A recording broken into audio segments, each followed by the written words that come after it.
I wrote notes during this. For the 2.5 hours that I was trying to compose myself, I was on my phone writing notes. I have published those notes unedited, apart from a PS at the bottom, onto my website, just to show what is going on in my head during that moment.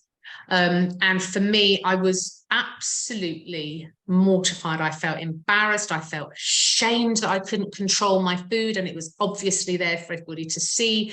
It was very obvious there is something that I cannot control. Whereas, you know, I used to drink. Nobody knew I drank unless I was drunk and falling over. I used to do drugs. Nobody knew I was doing drugs unless I was high as a kite, you know, and I've given all that up. And the one thing I cannot seem to control is my food. And having spoken, there's a whole other issue here about ADHD and food as a coping mechanism.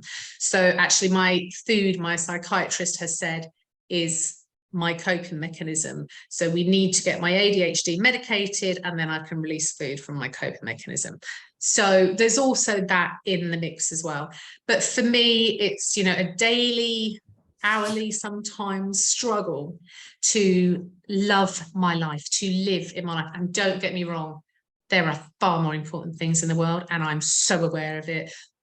We lost someone just last week, and it's like, and here I am, miserable in my body, and someone's just lost their life, and that person loved their life, and they were amazing, and they were so fabulous. Just, it was such tragedy.